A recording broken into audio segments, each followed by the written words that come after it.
Muito bem, nós estamos terminando hoje uma série de mensagens. Começamos há 5 domingos a falar sobre quem é Jesus, e hoje nós vamos concluir essa série de mensagens e queremos que você entenda de forma bem clara, de forma bem precisa aquilo que Deus colocou no meu coração enquanto essa semana estava meditando naquilo que iria falar, trazer para vocês.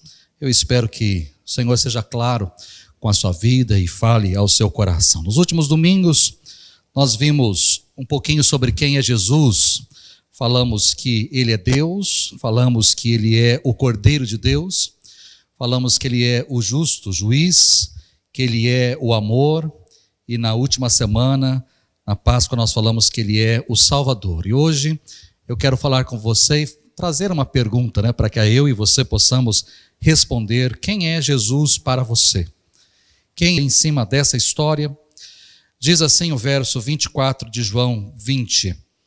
Um dos 12, Tomé, apelidado de Gêmeo, algumas versões diz Dídimo, não estava com os outros quando Jesus surgiu no meio deles. Eles lhe disseram: vimos o Senhor. Ele, porém, respondeu: não acreditarei, se não vir as marcas dos pregos em suas mãos, e não puser meus dedos nelas, e minha mão na marca em seu lado. 8 dias depois, os discípulos estavam juntos novamente. Dessa vez, Tomé estava com eles. As portas estavam trancadas, mas de repente, como antes, Jesus surgiu no meio deles. Paz seja com vocês, disse ele. Então disse a Tomé: ponha seu dedo aqui e veja minhas mãos. Ponha sua mão na marca em meu lado. Não seja incrédulo, creia. Meu Senhor e meu Deus. Meu Senhor e meu Deus, disse Tomé. Então Jesus lhe disse: você crê porque me viu. Felizes são aqueles que creem sem ver. Quem é Jesus para você? Quem é Jesus? Eu começo olhando, como estamos trabalhando só o Evangelho de João, eu começo olhando para João Batista. Quem era Jesus para João Batista? Logo no início do Evangelho de João, nós somos apresentados a essa figura emblemática que era João Batista. E segundo o que o texto bíblico nos traz, diante dos discípulos, diante da multidão que acompanhava ali João Batista, certo dia, quando Jesus apareceu ali a fim de ser batizado por ele, João Batista apontou para Jesus, e vimos isso numa das primeiras mensagens. Ele apontou para Jesus e disse o seguinte: vejam, é o Cordeiro de Deus. Era a ele que eu me referia quando disse: um homem virá depois de mim, muito mais poderoso que eu, pois existia muito antes de mim. Vi o Espírito Santo descer sobre ele. Vi o Espírito Santo descer do céu na forma de uma pomba e permanecer sobre ele. E ele continua dizendo: eu não sabia quem ele era, mas quando Deus me enviou para batizar com água, disse-me: aquele sobre o qual você vir o Espírito descer e permanecer, esse é o que batizará com o Espírito Santo. Eu vi isso acontecer. Eu vi isso acontecer. E, portanto, dou testemunho de que ele é o Filho de Deus. Quando eu olho para esse texto, João Batista tinha uma visão muito clara sobre quem era Jesus. Jesus era o Cordeiro de Deus, Jesus era o Messias, alguém que era maior do que ele, aquele que era antes dele, inclusive, que batizaria com o Espírito Santo. Jesus era o Filho de Deus. Em outro momento, João Batista diz o seguinte a respeito de Jesus: aquele que veio do alto é superior a todos. Nós somos da terra, falamos de coisas terrenas, mas ele veio do céu e é superior a todos. pois ele foi enviado por Deus e fala as palavras de Deus, porque Deus lhe dá sem limites o Espírito. O Pai ama o Filho e pôs tudo em suas mãos, e quem crê no Filho de Deus tem a vida eterna. Quem não obedece ao Filho não tem a vida eterna, mas a ira de Deus permanece sobre ele. Ou seja, repare como João Batista tem de forma bem definida diante dos seus olhos quem é Jesus. Eles eram primos, nascidos quase que na mesma época. João Batista era 6 meses apenas mais velho que Jesus. Mas João Batista sabia muito bem quem era Jesus, qual era o seu ministério, qual era o seu alvo aqui na terra. Ele não era deste mundo, ele tinha vindo do alto, ele tinha vindo do céu, ele era superior a todos, ele era um enviado da parte de Deus, cheio do Espírito, Senhor de todas as coisas, Filho do Deus vivo. João Batista tinha isso de forma muito clara diante dos seus olhos. Se alguém perguntasse quem é Jesus para você, eram essas as afirmações que ele poderia trazer a respeito de Jesus. Essa era a visão que João Batista tinha. Mas qual era a visão que os discípulos tinham sobre Jesus? Os discípulos, desde o princípio da caminhada com Jesus, passaram a nutrir a ideia de que Jesus era o Cristo, Jesus era o Messias. E aqui deixe-me, se por acaso você não sabia disso, deixe-me trazer algumas informações. Primeira, nós normalmente chamamos Jesus de Jesus Cristo, mas Cristo não é sobrenome, e não é um segundo nome. Às vezes eu vejo pessoas se referindo a Jesus como se o nome dele fosse Jesus, e o sobrenome dele fosse Cristo. Mas Cristo não é sobrenome. A palavra Cristo é a palavra para aquele que é ungido, ou aquele que foi ungido, ou o ungido. É uma transliteração da palavra Messias. Se nós temos no hebraico a palavra Messias, na mesma ideia de aquele que é ungido, aquele que foi ungido, ou o ungido, o separado, designado para uma função, para uma responsabilidade. Se temos a palavra Messias no hebraico, nós temos a palavra Christos no grego. É a mesma coisa, é a mesma palavra. Quando nós então olhamos para Jesus, ou quando os discípulos olhavam para Jesus, as pessoas olhavam para Jesus, elas entendiam que Jesus era o Cristo, ele era o Messias, ele era o enviado, ele era o ungido, ele era o escolhido de Deus, o separado da parte de Deus para determinada função. Então os discípulos tinham essa ideia de forma muito clara diante dos seus olhos, que Jesus era o Messias, ele era o Cristo. Mas, da onde vem essa ideia de Messias, da onde vem essa ideia de Cristo?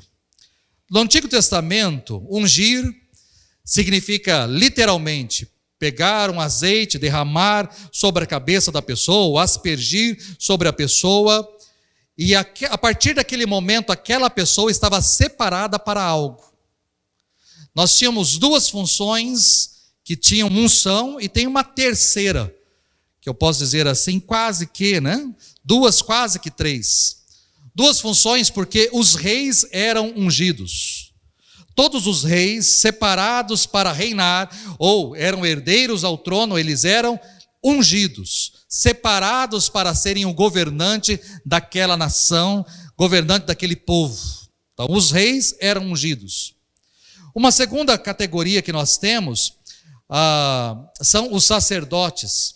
Por mais que eles vinham de uma linhagem de sacerdotes, por mais que eram de uma família de sacerdotes, quando chegava a época dele começar a servir o seu sacerdócio ali no templo, no tabernáculo, ele era ungido, a sua cabeça, as suas orelhas, a ponta dos seus dedos, os pés, ele era ungido para dizer: a partir deste momento você está separado para, a sua função é servir ao Senhor no tabernáculo, servir ao Senhor no templo como sacerdote. E quando eu digo que tem quase que uma terceira, porque nós temos também a figura do profeta. Não são todos os profetas, para dizer bem a verdade, há apenas registro de um único profeta que é ungido, ou que deveria ter sido ungido. Porque Deus diz para Elias ir e ungir Eliseu como profeta no seu lugar.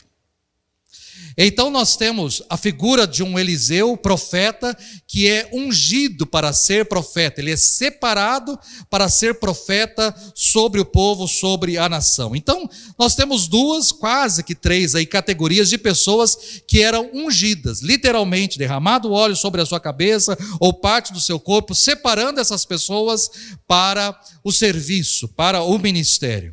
Agora, à medida que o tempo foi passando, foi se construindo a ideia de que haveria um ungido especial, uma pessoa especial, alguém que seria enviado por Deus para restaurar a glória de Israel.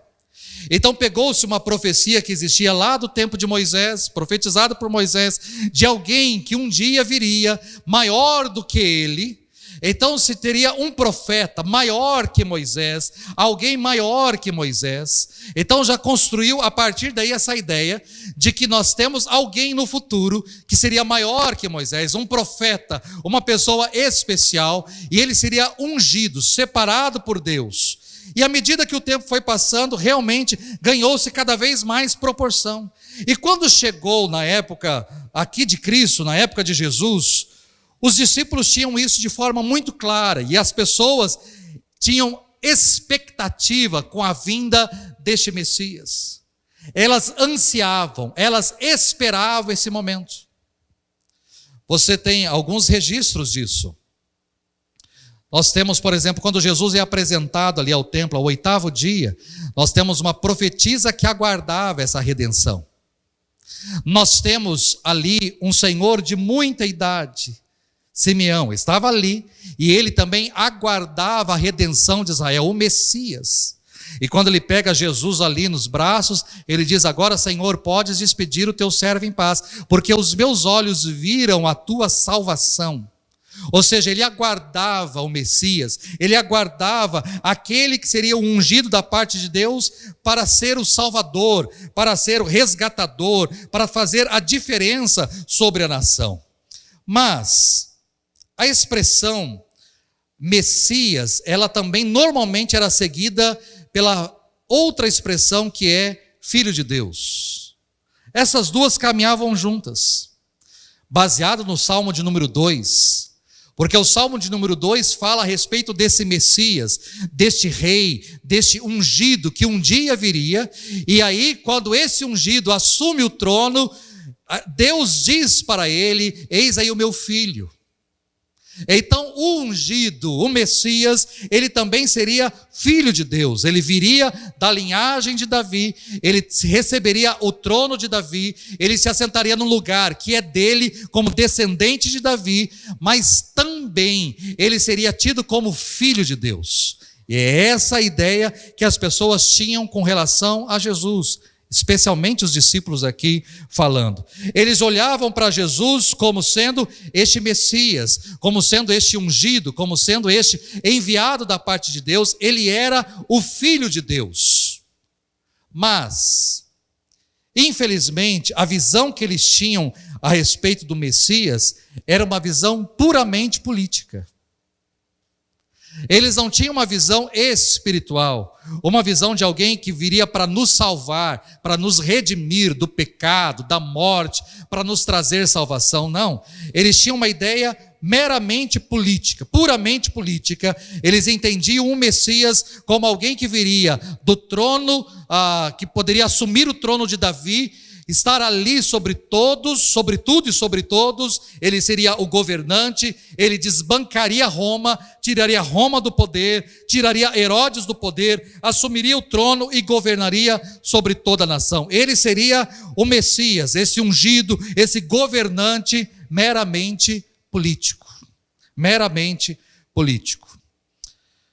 Então existia-se a expectativa, e Jesus veio para realmente mostrar que a expectativa deles com relação à vinda de um Messias estava certo, mas completamente errada com relação à figura do Messias, aquilo que ele faria. A figura do Messias era tão importante que João, se ele começa falando que Jesus é Deus, no princípio era o verbo, a palavra estava com Deus, a palavra era Deus. Ele termina o seu evangelho dizendo isso daqui: os discípulos viram Jesus fazer muitos outros sinais, além dos que se encontram registrados neste livro. Estes, porém, ou seja, esses sinais, porém, estão registrados para que vocês creiam que Jesus é o Messias. Isso daqui está sendo registrado para que vocês creiam que Jesus é o Messias, que Ele é o Cristo, o Filho de Deus, e para que, crendo nele, tenham vida pelo poder do seu nome. Então João, ele conclui o seu livro dizendo exatamente isso. Eu poderia ter escrito muitas coisas, mas aquilo que eu já escrevi é o suficiente, porque através desses sinais, dessas maravilhas, vocês vão compreender que Jesus é o Cristo, que Jesus é o Messias, Ele é o Filho de Deus.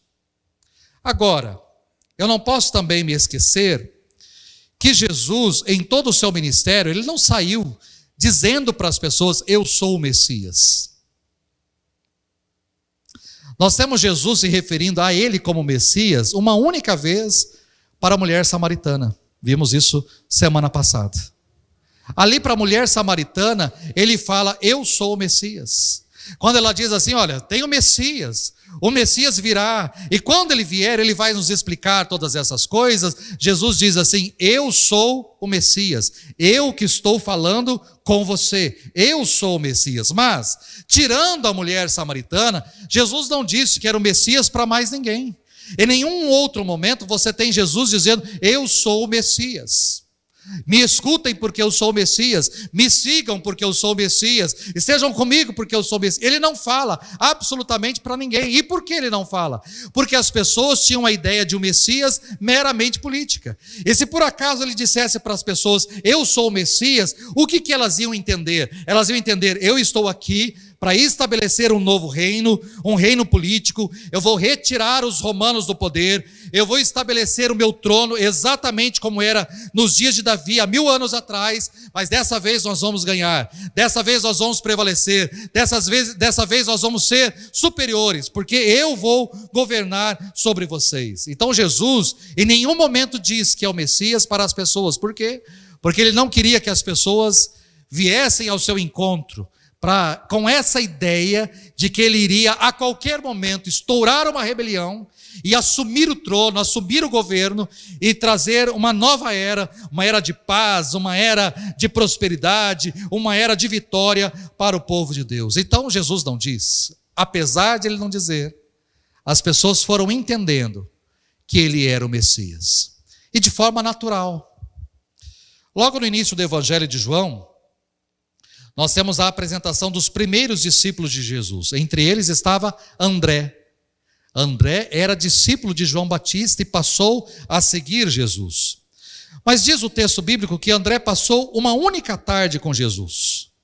E quando ele se encontrou com seu irmão, Simão, Pedro, chamado depois de Pedro, quando ele se encontrou com Simão, repare o que o André disse para o Simão: achamos o Messias. Isto é, o Cristo. Ele passou uma única tarde com Jesus, nem uma tarde inteira, um pedaço de uma tarde, ele esteve com Jesus. E quando ele sai da presença de Jesus e se encontra com seu irmão, é essa a expressão dele: achamos o Messias. Outro discípulo, também ali logo no início do ministério de Jesus, chamado Filipe, é um dos primeiros também a seguir a Jesus, ao se encontrar com outro amigo chamado Natanael. Quando ele se encontra com Natanael, ele diz o seguinte: encontramos aquele sobre quem Moisés na lei e os profetas escreveram. Seu nome é Jesus de Nazaré, filho de José. Encontramos aquele, sabe, aquele que Moisés profetizou, sabe, aquele profeta que era maior, que seria maior que Moisés e que ele profetizou, nós o encontramos. Nós encontramos aquele sobre quem Moisés e os profetas escreveram. Nós encontramos, em outras palavras, nós encontramos o Messias. Levado por Filipe até Jesus, Natanael, logo quando ele se encontra com Jesus, ele tem uma conversa muito simples. Quando Natanael está chegando, Jesus olha para Natanael e diz: eis aí um verdadeiro israelita. Eis aí um verdadeiro israelita.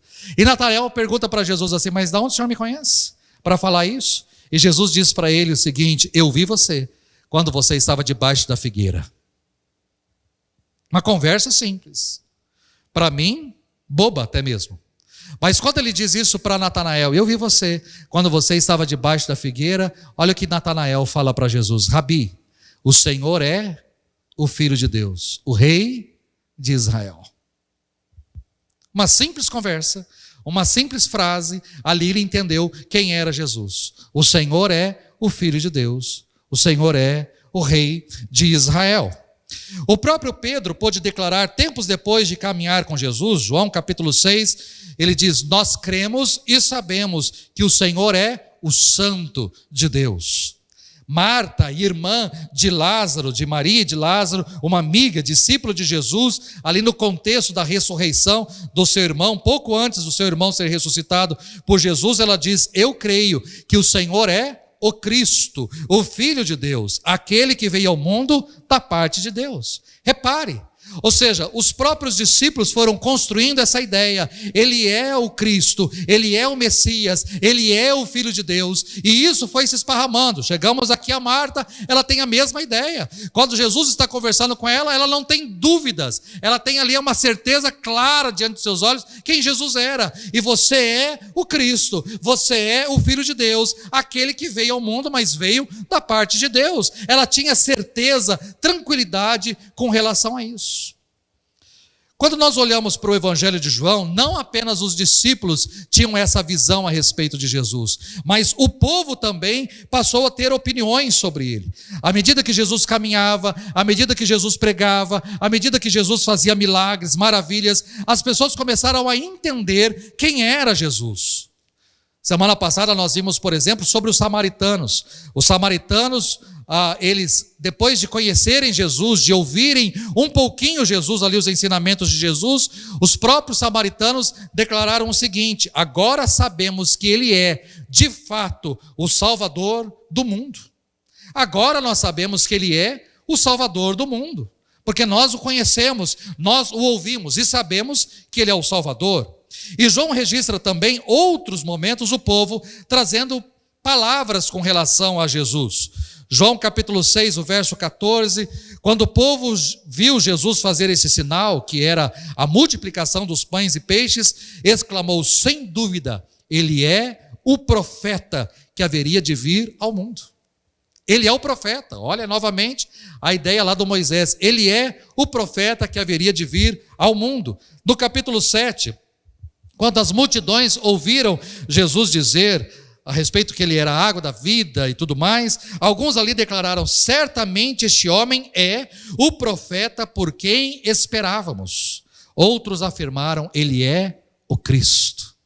Repare, as pessoas começaram a entender quem era Jesus, diante das suas palavras, diante dos seus feitos, elas começaram a afirmar: Jesus é o cumprimento de uma promessa, ele é o profeta, ele é o Messias, ele é o Cristo, aquilo que Moisés e os profetas lá atrás falaram, ele é o cumprimento de tudo isso. De fato, este homem é um homem especial, enviado da parte de Deus. Bom, vimos o que João Batista pensava sobre Jesus, vimos o que os discípulos pensavam, o que o povo, de um modo geral, também pensava, mas eu não posso me esquecer dos líderes religiosos. E os líderes religiosos, diferentemente de todos, não pensavam que Jesus era o Messias. Não pensavam que Jesus era o Cristo. Os fariseus, os mestres da lei, eram ácidos. Às vezes nós olhamos para algumas palavras de Jesus e dizemos como Jesus era duro, como Jesus era áspero, como Jesus era firme com eles, mas eles também eram com Jesus. E o que eles falavam a respeito de Jesus? De forma totalmente oposta. Se todo mundo dizia que ele era o Filho de Deus, enviado da parte de Deus, né, um homem de Deus, não. Os líderes religiosos diziam o seguinte, João capítulo 7, verso 20, você tem demônio. João capítulo 8, 52, agora estamos certos de que você tem demônio. João 10, 20, ele tem demônio e enlouqueceu. Por que vocês ouvem o que ele diz? O pensamento dos líderes religiosos era totalmente contrário. Ou seja, Jesus era um endemoniado. Ele não era o Messias, ele não era o escolhido, o enviado. Ele era um endemoniado. E não dava para se esperar outro tipo de pensamento dos líderes religiosos. Mas eu quero terminar essa mensagem, falando daquele texto que nós lemos lá no princípio. Eu quero falar com você sobre Tomé. Tomé, vamos pensar o seguinte: os discípulos fizeram muitas coisas, alguns falaram muitas coisas, fizeram muitas coisas, mas tem talvez uma cena, algo que ele fez que se tornou marcante. Quando eu falo de Pedro para você, qual é a ideia primeira que vem para você? Pelo menos para mim, qual é a ideia primeira que vem a respeito de Pedro? Foi o cara que negou Jesus 3 vezes e o galo cantou. Essa é a primeira coisa que vem na minha cabeça. O cara fez muita coisa boa, muita coisa certa. Foi ele, inclusive, que disse: tu és o Cristo, filho do Deus vivo. Mas quando vem a figura do Pedro, para mim, a primeira coisa que vem é o Pedro negando Jesus. Essa é a primeira coisa. Quando eu falo de Judas, o Iscariotes para você, né, no que você pensa? Exatamente no camarada que vendeu Jesus por 30 moedas de prata. Ele vendeu Jesus, ele entregou Jesus. Você talvez até consegue enxergar um Judas dando um beijo na face de Jesus, a fim de entregá-lo ali para os soldados romanos. É o que você tem normalmente ali em mente. E quando a gente fala em Tomé, qual é a ideia que vem na sua mente? É o camarada que não creu. Essa é a ideia que nós temos. Tomé, um dos 12 discípulos que caminhou ali ao lado de Jesus durante o seu ministério, apesar de toda a sua dedicação, apesar de ele aparecer em outros momentos da história, ele ficou marcado por esse episódio ocorrido logo após a ressurreição de Jesus. Porque os discípulos relataram para Tomé o que tinha acontecido. Naquele domingo da ressurreição, no primeiro dia da semana, Jesus ressuscitou. Jesus, num determinado momento, ele desapareceu, não está ali na cena, não está no sepulcro, ele não está ali. As mulheres vão, não encontram com Jesus. Alguns evangelhos dizem que quando elas estão retornando, após ter ali uma conversa com anjos, porque os anjos disseram: vocês estão procurando aquele que morreu na sexta-feira, vocês estão procurando o Jesus que morreu, mas ele não está aqui. Ele ressuscitou como tinha dito para vocês. E vão anunciar isso aos seus discípulos, vão anunciar aos discípulos que ele vai encontrar com eles lá na Galileia. Pode anunciar aos discípulos isso, corram para anunciar. Alguns evangelistas dizem que quando essas mulheres estão voltando, o evangelho de João fala apenas de Maria Madalena, ali ela tem um encontro com Jesus. Ela acha inclusive que é o jardineiro, mas era Jesus que ali estava, e ela tem um encontro com Jesus. Um outro evangelista diz que as mulheres se encontraram com Jesus quando elas estavam retornando, e Jesus então as despede para ir até os discípulos a fim de anunciar. À tarde daquele mesmo dia, Jesus aparece a 10 discípulos. Judas já estava morto e Tomé não estava presente. E Jesus aparece a 10 discípulos, diz para eles: paz seja com vocês. Diz, sopra sobre eles e diz: recebam o Espírito. E Jesus desaparece novamente. Jesus vai aparecer a 2 discípulos que estão no caminho, voltando para o campo. Marcos fala isso, que Jesus aparece a 2 discípulos que estão retornando para o campo. Lucas fala desses 2 discípulos que estão a caminho de Emaús, voltando para o campo, saindo de Jerusalém, voltando para o campo. Jesus tem um tempo com esses discípulos voltam para Jerusalém a fim de anunciar aos outros discípulos que eles se encontraram com Jesus. E Tomé está no meio de tudo isso. Quando os discípulos, no versículo de número 20 diz, no capítulo de número 20 diz para Tomé: olha, nós vimos o Senhor. O Senhor apareceu aqui a nós. O Senhor já apareceu às mulheres. O Senhor apareceu lá de manhã. As mulheres foram visitar o túmulo e Jesus apareceu para elas. Elas vieram aqui dizendo que não tiveram apenas visão de anjos, mas o próprio Senhor apareceu a elas. E elas vieram nos contar. Pedro e João saíram correndo, foram lá até o sepulcro, mas não encontraram com Jesus. Mas Jesus apareceu para nós aqui, nós estávamos aqui neste mesmo lugar, e Jesus apareceu no nosso meio e disse para nós termos paz, soprou sobre nós. Jesus apareceu, nós vimos o Senhor. Eu fico imaginando esses outros 2 discípulos retornando de Emaús, dizendo: nós estivemos com o Senhor apareceu a nós, caminhamos com Ele durante muito tempo, Ele nos trouxe palavras, ensinamentos, Ele assentou à mesa, quando Ele partiu o pão, nós enxergamos que era o Senhor, nós vimos o Senhor.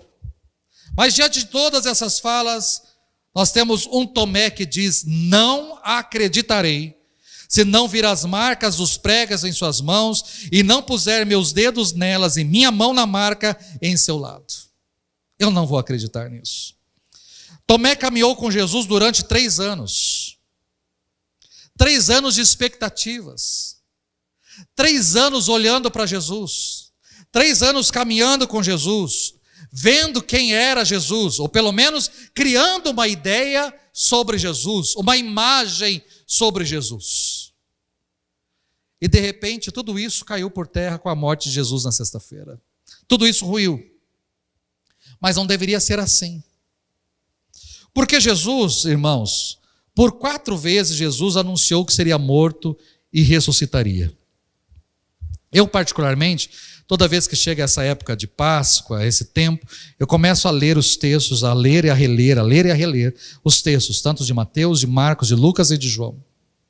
Sobre a morte de Jesus, sobre a ressurreição de Jesus, eu leio e releio esses textos para receber coisa nova, entender coisa nova, estudar coisas novas e trazer coisas novas. Mas o que me assusta é que Jesus, em 4 momentos, ele diz para os seus discípulos que ele vai sofrer, que ele vai morrer e vai ressuscitar. Em 4 momentos. Não é que cada evangelho traz, não. Mateus traz os 4. Os 4 momentos que Jesus fala. Marcos traz apenas 3, mas Mateus traz 4 momentos de Jesus falando. Eu vou utilizar ora Marcos, ora Mateus, só para você entender. O primeiro anúncio está logo depois, quando Pedro diz que Jesus é o Cristo, o Filho do Deus vivo. Logo depois disso, o texto bíblico nos diz o seguinte, em Marcos 8:31. Então Jesus começou a lhes ensinar que era necessário que o Filho do Homem sofresse muitas coisas e fosse rejeitado pelos líderes do povo, pelos principais sacerdotes e pelos mestres da lei. Seria morto, mas 3 dias depois ressuscitaria. Bom, quem é o Filho do Homem? Jesus. Ele sempre se intitulou como sendo o Filho do Homem. Não como Messias, mas como o Filho do Homem. Aqui ele está dizendo o seguinte, é necessário que eu sofra muitas coisas e seja rejeitado pelos líderes do povo, pelos principais sacerdotes e pelos mestres da lei. Que eu seja morto e depois de 3 dias ressuscite. Está claro. Está claro. O segundo aviso, registrado também por Marcos e por Mateus. Marcos capítulo 9, ele diz, ele lhes dizia, o Filho do Homem será traído e entregue em mãos humanas, será morto, mas 3 dias depois ressuscitará. Ele está dizendo para os discípulos, eu serei traído e entregue em mãos humanas, serei morto, mas 3 dias depois ressuscitarei. Mas o texto diz que eles, porém, não entendiam essas coisas e tinham medo de lhe perguntar. Eles não entendiam e tinham medo de perguntar para Jesus o que é que Jesus está dizendo. Sabe aquela coisa assim? Quando alguém fala, olha, eu quero dizer para vocês que eu vou morrer, eu fui ao médico e eu vou morrer, o médico deu 3 meses ou 6 meses de vida, não há tratamento, não há cura, não tenho o que fazer, eu irei a óbito em pouco tempo e ninguém fala nada, ninguém pergunta. Ou finge que não é isso, nós não ouvimos isso e vamos tocar a vida como se a gente não tivesse ouvido isso. É aqui a história. O terceiro aviso aparece nos 3 evangelhos sinóticos, Mateus, Marcos e Lucas, já perto de Jerusalém. Ele menciona especificamente a sua crucificação. Mateus 20, verso 17, ele diz, enquanto subia para Jerusalém, Jesus chamou os 12 discípulos e lhes disse em particular o que aconteceria com ele. ouçam, olha bem, estamos subindo para Jerusalém, onde o Filho do Homem será traído e entregue aos principais sacerdotes e aos mestres da lei. Eles o condenarão à morte e o entregarão aos gentios para que zombem dele, o açoitem e o crucifiquem. No terceiro dia, porém, ele ressuscitará. Está claro? Claro. Muito claro. Finalmente, já em Jerusalém, segundo Mateus, aí só Mateus traz, Jesus profetiza novamente a sua crucificação, capítulo 26. Quando Jesus terminou de falar todas essas coisas, disse a seus discípulos: como vocês sabem, a Páscoa começa daqui a 2 dias, e o Filho do Homem será entregue para ser crucificado. Está claro? Cada vez que Jesus predisse a sua morte e também a sua ressurreição, os discípulos demonstraram não compreender. E dentre os discípulos temos Tomé. Dentre os discípulos temos Tomé. No terceiro dia, Jesus ressuscitou dentre os mortos. As mulheres foram ao túmulo, voltaram de lá dizendo que tinham visto Jesus ressuscitado. Anjos também tinham anunciado a sua ressurreição. O próprio Jesus apareceu a elas no meio do caminho. Foram correndo anunciar aos discípulos que Jesus tinha ressuscitado. Pedro e João vão até lá, não encontram o corpo de Jesus, voltam assustados com tudo aquilo e ao mesmo tempo um pouco mais confiantes naquilo que as mulheres tinham dito a respeito de Jesus. Na tarde daquele mesmo dia, Jesus aparece aos 10 discípulos. Judas já suicidado, Tomé não estava presente, os discípulos veem Jesus, os discípulos ouvem Jesus, e eles contam a Tomé, mas Tomé não crê. Tomé não crê nas mulheres, Tomé não crê nos discípulos, ele não crê naquilo que os discípulos a caminho de Emaús também contaram, ele não crê. E por que ele não crê? Eu não o condeno, ele não crê, porque diante de tudo que ele já tinha crido, diante de tudo que ele já tinha pensado a respeito de Jesus, ele não queria crer novamente. Ele não queria crer novamente. Assim como os demais discípulos, Tomé não entendeu os anúncios da morte e os anúncios da ressurreição de Jesus. Assim como os demais discípulos, Tomé não creu na ressurreição de Jesus. Assim como os demais discípulos, ele tinha uma visão de Jesus. E qual era a visão de Jesus? Jesus era o Messias, o enviado da parte de Deus. Ele deveria trazer um momento de glória, um momento de esplendor para Israel. Ele deveria assumir o trono, mas ele morreu. Acontece que ele morreu, e com a sua morte acabou o sonho do Messias, com a sua morte acabou o sonho de libertação, com a sua morte acabou o sonho de tempo de glória, de alegria, de paz. Ele morreu, acabou o sonho. Tomé, assim como os demais discípulos, estava frustrado com tudo aquilo, frustrado com o término do ministério de Jesus, frustrado com a morte de Jesus, frustrado com o tempo perdido ao lado de alguém que ele entendia que era o Salvador, o Messias. E esse alguém não foi de fato. Para esse discípulo que demonstrou de forma aberta toda a sua incredulidade, Jesus se manifestou uma semana depois. Ele apareceu ali no meio dos discípulos e disse: paz seja com vocês. E logo depois de ter dito isso, ele olhou para Tomé, porque a conversa, aquele momento, era para Tomé. E eu fico imaginando o susto do Tomé. Porque Jesus olha para o Tomé e diz: ponha seu dedo aqui e veja minhas mãos. Ponha sua mão na marca em meu lado. Não seja incrédulo, creia. E diante dessa aparição de Jesus, Tomé só teve uma reação.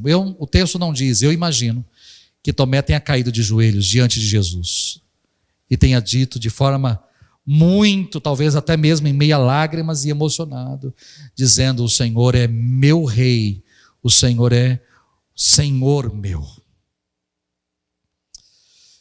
Quem é Jesus para você? Por que falar sobre isso? Porque nós vamos criando imagens a respeito de Deus e a respeito de Jesus. Imagens. Às vezes nós queremos educar os nossos filhos, mas vamos olhando para os nossos filhos, ensinando os nossos filhos de forma errada. Quantos pais aqui já não disseram para os seus filhos: não faz isso que Deus castiga. Não faça isso, hein? Porque Deus castiga. Qual é a visão que a criança tem a respeito de Deus? que está sendo injetado ali na cabeça dela? O que ela entende com isso quando ela ouve dizendo que Deus vai castigar? Porque castigo não é coisa boa. Castigo é ruim. Ninguém gosta de ser castigado. Mas é isso que a gente diz para os nossos filhos. Olha, cuidado, hein? Porque Deus castiga. Existia uma música no departamento infantil, não sei se canta hoje, mas é uma música de terrorismo para a criança. Né? É uma música de terrorismo. Qual é a música de terrorismo? Cuidado, boquinha, o que fala. Cuidado, olhinho que vê. Cuidado, mãozinho que pega. Cuidado, pezinho onde pisa. Por quê? Porque o Salvador do céu está olhando para você. E quando eu cantava essa música quando criança, eu ficava imaginando tudo que eu ia fazer, o Salvador do céu está olhando. E é assim que a gente fala, ó, Deus está vendo, hein? Olha, Deus está vendo. Qual é a ideia que a gente vai tendo de Deus? A ideia de um Deus que está lá, com um olhão desse tamanho, arregalado, em cima dos nossos erros. E cuidado, boquinho que fala, porque o Salvador do céu está olhando para você. Cuidado, olha onde você está colocando a sua mão, hein? Cuidado, mãozinha, o que pega, o Salvador. Essa é a ideia que a gente está construindo sobre a criança. A criança, ela passa a entender Deus como o quê? Se eu fosse talvez perguntar para muitas pessoas, como você enxerga Deus? Ela diria o seguinte, eu vejo Deus assentado num trono, para aquela que acredita, eu vejo um Deus assentado num trono, um homem bem velhinho, de cabelinho branco, barba branca, bem comprida, parece o Gandalf, né? Uma roupa branca, sentado, e o que ele está? Ele está num trono, e o que ele tem na mão? Ele tem um chicote, preparado para, aquilo que eu fizer de errado, ele vai, pá, ele vai me castigar, ele vem, porque essa é a ideia que a gente vai construindo. Tem um outro extremo. Aí temos o extremo de um Deus que é só amor. E aí você vem do jeito que você está, porque Ele ama você. E Ele recebe você. E Ele quer você. E você pode permanecer do jeito que você está, porque Ele ama você. E Ele quer você. O que importa é que você esteja, é a ideia. Sabe se nós temos um pai bravo, um pai carrasco, um pai duro, que castiga de um lado, nós temos um pai banana do outro lado, e essa imagem, às vezes, que nós temos, talvez, de Deus, de um Deus bananão, de um Deus que não faz nada, e a criança pinta, porque tem assim, criança que pinta e borda, faz escarcéu, derruba a casa, e os pais não fazem nada, porque ela tem que ser criança, ela tem que viver, ela tem que, e aí eu não vou fazer, não, deixa ela fazer o que ela quer, se ela quiser comer, ela come, se ela não quiser, ela não come, se ela quiser estudar, estuda, se não quiser, não estuda, se ela quiser brincar, ela brinca, se ela não quiser, ela faz o que ela quer. É aquela criança, tem muita gente que está tendo essa ideia também de Deus, de um Deus que nos deixa fazer o que quer, do jeito que quer, a hora que quer, porque o que importa é que a gente faça, e Ele nos ama de qualquer maneira, e pronto, acabou. Venha do jeito que você está, permaneça do jeito que você está, continue do jeito que você está, porque Deus tem um céu para todo mundo e ninguém vai para o inferno. Essa é a ideia. Será que não é essa a imagem que nós temos? Qual a imagem que nós temos de Deus? Qual a imagem que está sendo pregada sobre Deus hoje? Um Deus que está comprometido com a nossa prosperidade. Tudo aquilo que você sonhar, tudo aquilo que você tocar, tudo aquilo que Deus trouxer para você, Deus não é um Deus que vai, não, Deus Ele vai dar tudo o que você quer, todos os seus sonhos, tudo aquilo que você desejar, Deus vai te dar. Por quê? Porque Ele é pai e não é padrasto. E Ele vai te dar tudo o que você quer. Pode pedir para o pai, porque tudo que você pedir para o pai, sabe, o pai é aquele pai mão aberta, tudo que você pede Ele dá, tudo que você pede. Essa é a ideia que... Qual a ideia que se tem de Deus? Olha, você que está aqui, você vai fazer uma oferta, você vai pegar um envelope e vai fazer uma oferta, e Deus dará 10 vezes mais aquilo que você ofertou nessa noite. Se você der 100 reais, Deus vai dar 10 vezes mais, você vai receber 1.000, Deus vai te honrar, Deus vai te abençoar, e coisas nessa direção. Qual a ideia que se tem de Deus? É um Deus de barganha. Eu dou e Ele me dá 10 vezes mais em troca. É um Deus de barganha, é um Deus de troca. Ou seja, eu estou falando de imagens. Quais são as imagens que nós temos a respeito de Deus? Hoje pela manhã um irmão ouviu a mensagem e me mandou um link no Instagram de uma igreja daqui da cidade, e quais são as palavras de vitória dessa igreja. E quando você pega a ideia da igreja, o que ela tem, são só coisas boas. Você vai prosperar, você vai crescer, você vai enriquecer, é só esse conceito. É só conceito de prosperidade. São só palavras boas de prosperidade. Porque é isso que Deus é comprometido a fazer na sua vida. Você tem que ficar rico, você tem que prosperar, você tem que ser abençoado financeiramente, porque Deus tem essa obrigação sobre a sua vida. Essa é a imagem que se tem.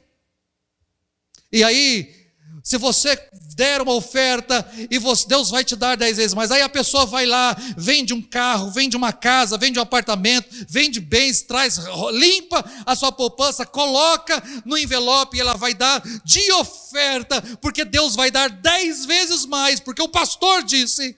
E aí ela entrega e Deus não dá. E aí?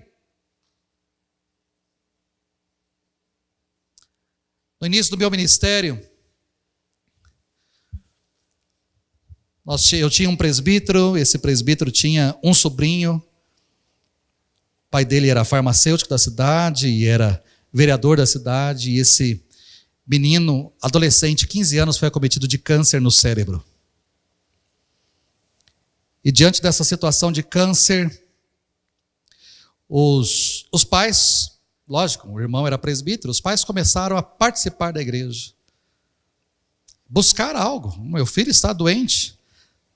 Não tem como fazer cirurgia, porque o câncer estava bem no meio do cérebro, não tinha como fazer cirurgia. A cirurgia, ele viria a óbito, seria tratamento quimioterápico, radioterápico, e acabou, não tinha mais o que fazer. 15 anos, e aí os pais começaram a frequentar a igreja deu todo o apoio necessário. Como era jovem, adolescente, quando ele fazia, por exemplo, quimioterapia e não estava debilitado, não podia, os jovens da igreja, os adolescentes, iam até a casa dele. Então, eles faziam na área para ter ar livre, né, assim, com máscara, carequinha, sentado, e os jovens adolescentes ficavam lá e tocavam e cantavam, levavam a palavra, e ele foi se envolvendo devagarinho com a igreja, participando. Até que um dia um pastor de uma outra igreja da cidade disse para eles: vocês estão indo lá na igreja presbiteriana, mas aquela igreja não é a igreja certa. A igreja presbiteriana não é a igreja certa. Vocês estão na igreja errada. E esse menino está doente, mas Deus pode curar esse menino. Lá na presbiteriana ele não vai ser curado, mas aqui na nossa ele vai ser curado. No dia em que esse menino descer as águas do batismo, ele será curado. Então vocês têm que participar da nossa igreja. E aí os pais, então, deixaram de participar ali conosco. Começaram a participar. Eu não entrei em discussão, já que é isso daí. Eu fico, sabe, irmãos, até é isso daí. Eu não sei se Deus falou com o pastor, eu não sei. Né? Quem sou eu para intrometer? Estão indo lá? Então, ok. O menino foi batizado nas águas. O que aconteceu? Poucos meses depois, 3, 6 meses depois, o menino veio a óbito. Pergunto para você, os pais estão em alguma igreja até hoje? Em nenhuma igreja. Por quê? Porque eu criei naquilo que foi falado para mim. Eu criei, a imagem que eu tive na minha mente, qual é a imagem de um pai desse? A imagem de ver o seu filho totalmente debilitado, careca, magrinho, totalmente entrar numa piscina, ser mergulhado na piscina e sair daquela piscina, e depois ir ao médico, e o médico fazer todos os exames e dizer: olha, seu filho não tem mais nada. Por quê? E o que ele sairia do médico com isso? Ele sairia do médico, iria para a igreja para dizer assim: irmãos, de fato, o meu filho foi curado, ele tinha câncer, agora ele não tem mais nada, ele desceu as águas do batismo e agora ele está completamente curado, Deus fez um milagre na vida do meu filho. E eu fico imaginando a festa, a celebração que teria. E se isso tivesse acontecido, eu acho que eu deixaria de ser presbiteriano e iria para essa igreja. Porque que coisa mais maravilhosa é essa? Descer a água do batismo e ser curado. Mas aí se pregou e se criou uma imagem, uma expectativa, e isso não existe. Porque não está na palavra. Se tivesse na palavra, legal. Eu olharia para a palavra e está dizendo: olha, vou te dizer aqui, porque a palavra diz que todo aquele que descer a água do batismo, se tiver alguma enfermidade, essa enfermidade acabará automaticamente, está na palavra. E aí eu poderia olhar para a palavra, e se ele me dissesse isso, falar: meu irmão, tranquilo, pode ir, porque nós só jogamos água na cabeça. Mas aqui está dizendo que tem que mergulhar, está aqui, vai lá, mergulhe, o seu filho vai ser curado. Mas não está. E aí se cria uma imagem, e a gente se decepciona com a imagem. Eu estou pregando sobre isso porque muitas pessoas têm imagens, mas imagens erradas a respeito de Deus. Imagens erradas a respeito de Jesus. Jesus não é o que está sendo pregado por aí. Não é. Jesus não é um rico banqueiro que vai te enriquecer. Jesus não é um Deus que faz barganha. Jesus não é uma pessoa totalmente bondosa que vai passar a mão na sua cabeça a vida inteira. E apesar dos seus erros, Ele não está nem aí para isso. E tem um lugar já sendo preparado para você, independente do que você é e continue sendo. Não é isso que está sendo pregado por aí. Jesus e o Evangelho de João tentou nos mostrar quem é Jesus. Quem é Jesus? Quem é Jesus para você?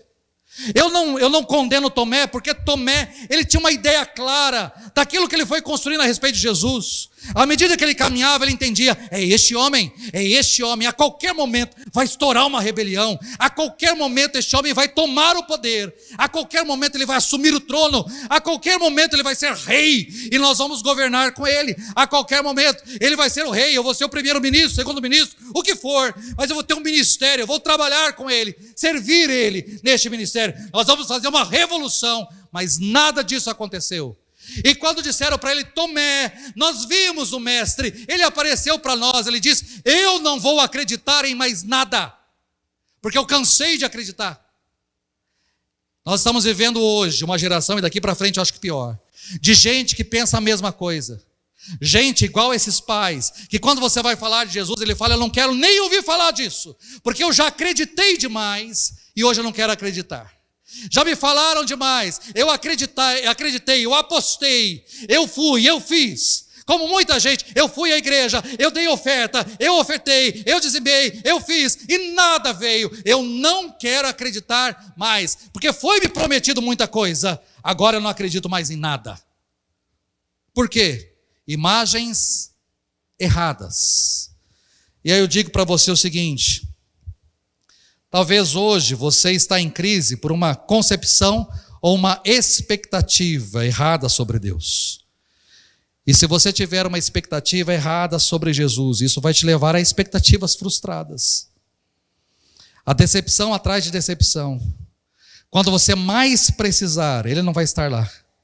Porque é mentira, porque é engano. Esse Deus foi criado como uma projeção do seu coração, como um desejo daquilo que você queria que ele fosse, para satisfazer os seus próprios desejos, as suas vontades.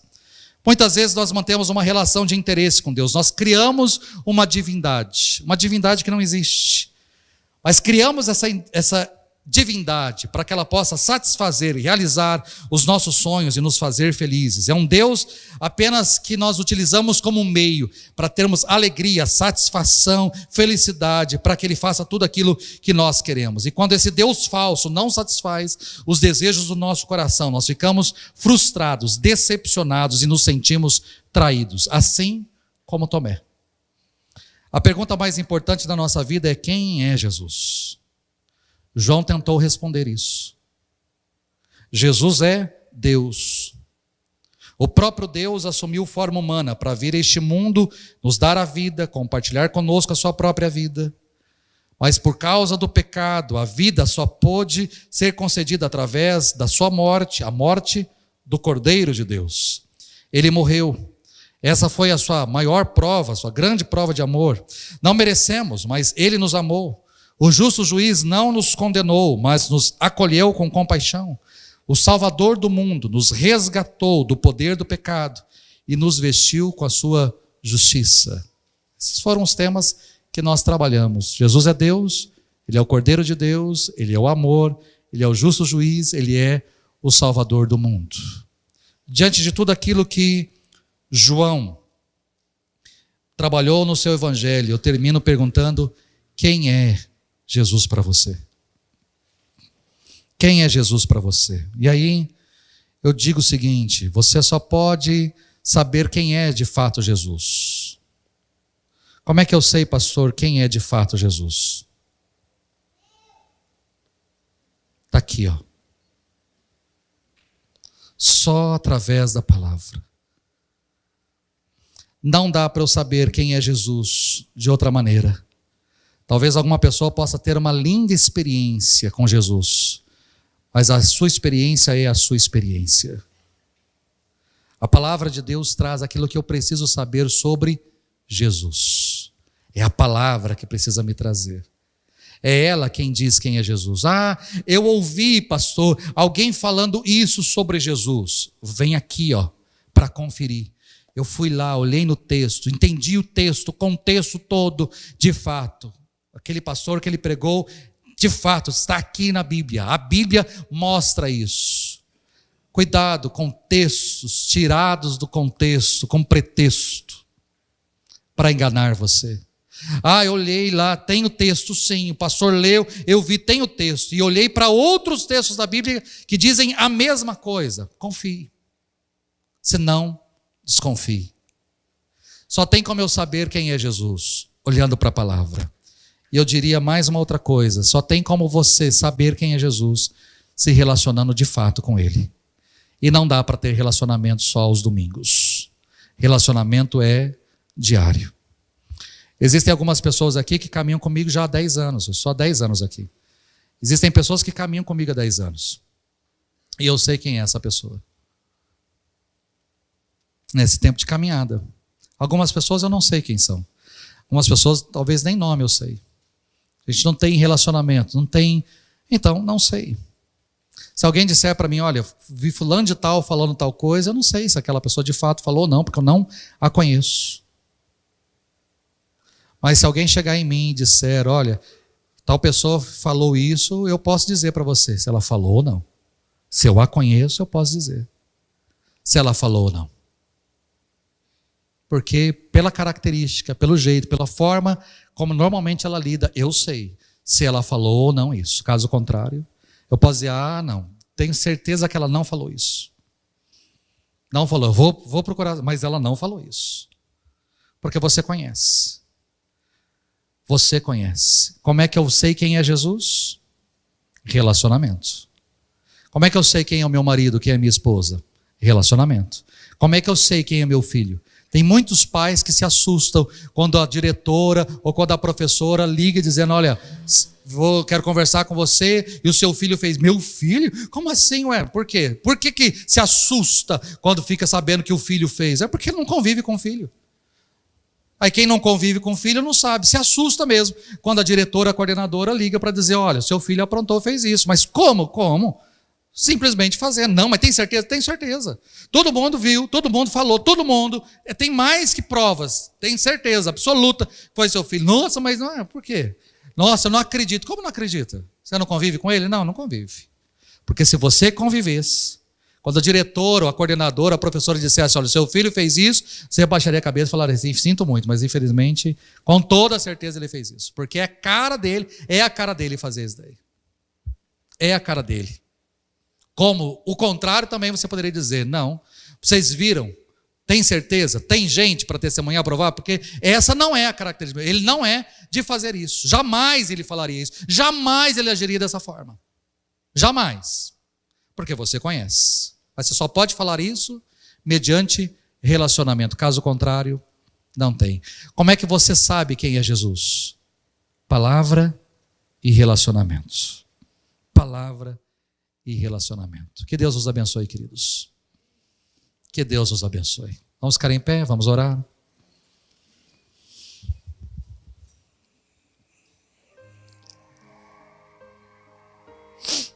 Queremos que você,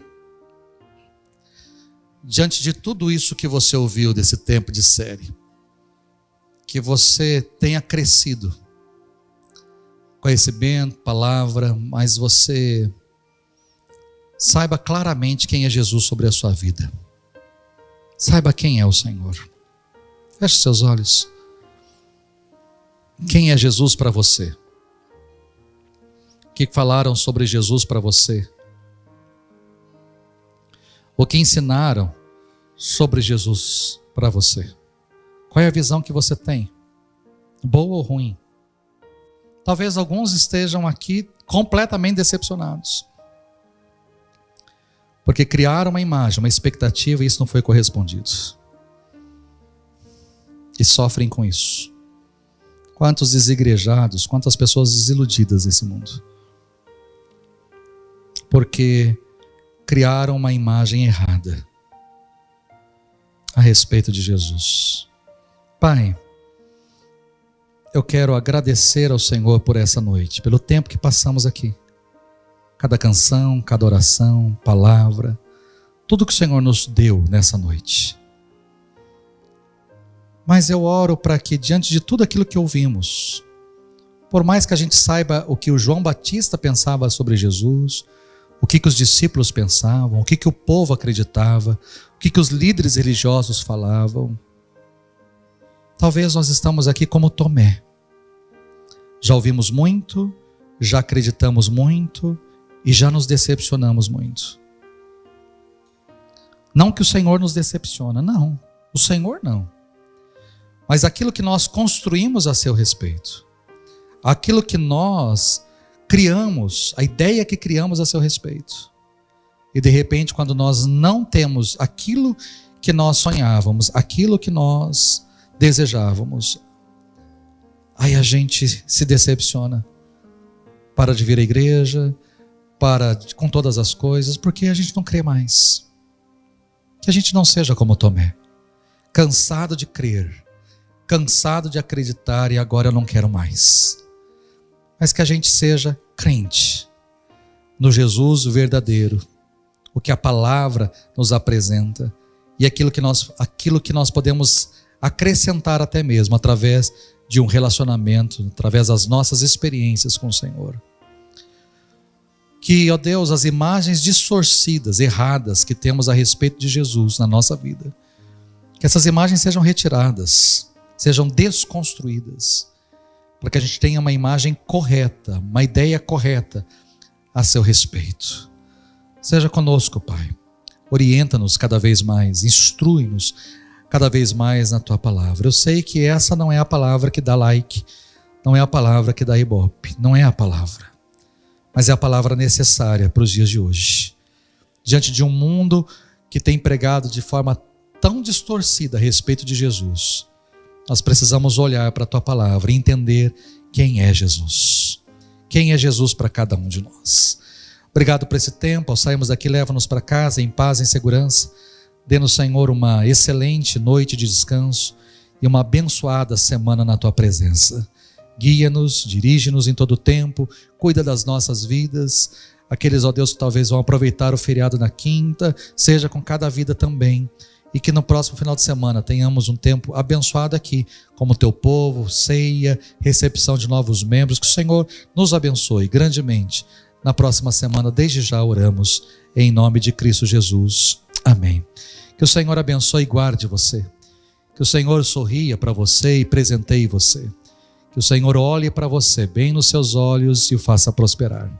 Que a graça do Senhor Jesus, o amor do Pai e a comunhão do Espírito seja sobre a sua vida e sobre todo o povo de Deus, hoje e sempre. Amém. Deus abençoe. Tem um café, um suco para você lá atrás. Deus te abençoe. Uma excelente semana.